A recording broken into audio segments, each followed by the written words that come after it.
Hey guys, JH. Welcome to the practice putting green.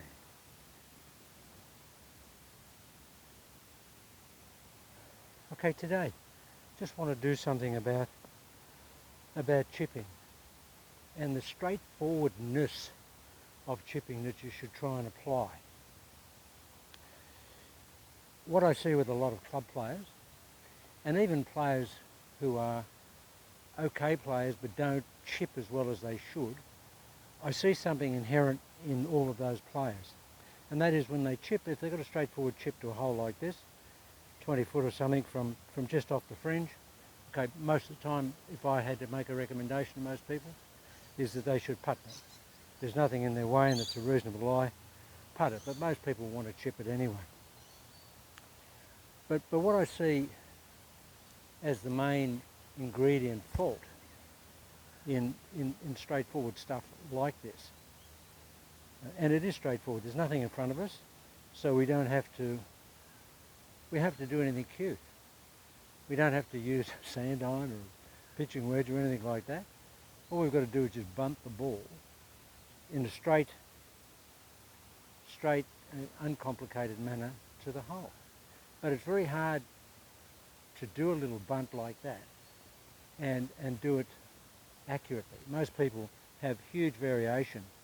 Well, I say most people, most less accomplished players have huge variation in direction when they chip the ball. And that comes about because I think the structure that they really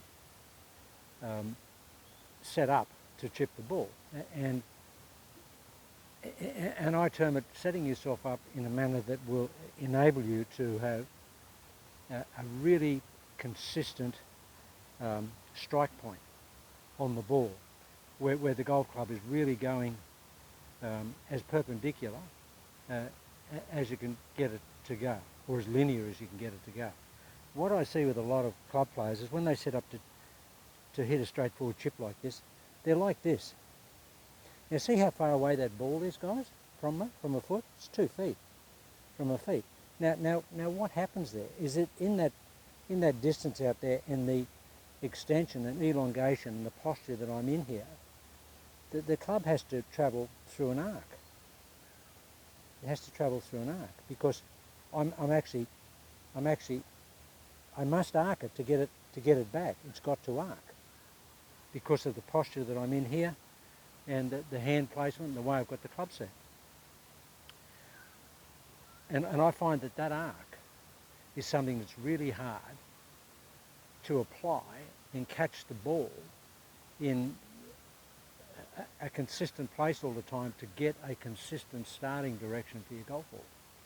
What I do is I set up really close to the ball. See how close that ball is? That's like 6 inches from my trail foot, and it's right off the trail foot. I don't have it off the front foot. I have it off the trail foot.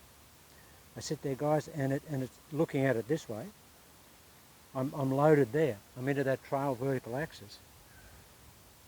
And I get right on top of the ball. And what you'll probably have to do is most clubs have got a certain lie, and they're usually designed, for that type of orientation in the golf swing. Now, as soon as you come in here, you're making the club more upright.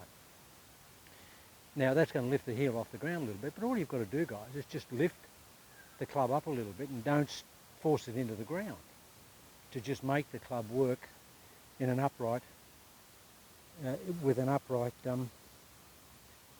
lie on the golf club, like that.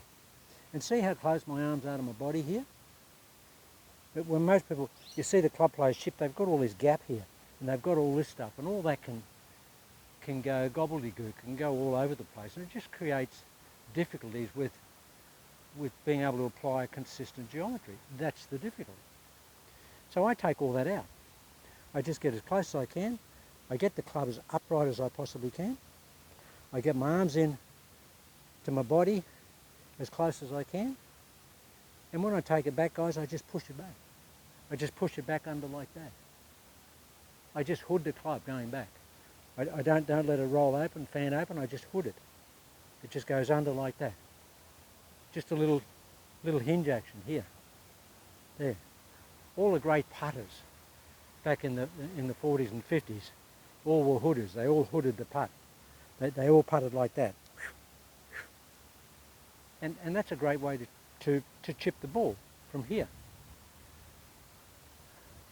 Guys, I'll just have to do something with the camera here, but I'll continue the explanation, then I'll come back and I'll just hit a couple of chips. I'll do that after I've given the explanation. So the base, to go over that again, the basis is that we don't want to be a long way away from the ball. We don't want to have any arc. We don't want to have our hands up like that. We don't want to have separation. We don't want to have the ball up front. We want to have the ball back off the trail foot. We want to have all our weight into that trail axis so that we're basically flamingo. Get as close as we possibly can. Stand the golf club up. Get the arms as close to the body as we can. And as we go back, we just hood it. We just hood. I'll just show you a little sideways one. When we get, as we go back, it just hoods like that, guys. It's just a little hooding action. Like that. It's not a roll open and it's not an arcing process at all. There's none of that in the action. It's very perpendicular, very close, very contained, and there's very little action going on. We're not taking the club back, with the hand so much as keeping everything just locked here, and we just basically just hinge the wrists like that. It's as simple as that. That's the process. But getting close to it is vital. You want to get rid of the arc. Okay, guys, I'll just kill it here, and I'll just reset that camera, and I'll come back and I'll actually hit some chips and show you, how the action works.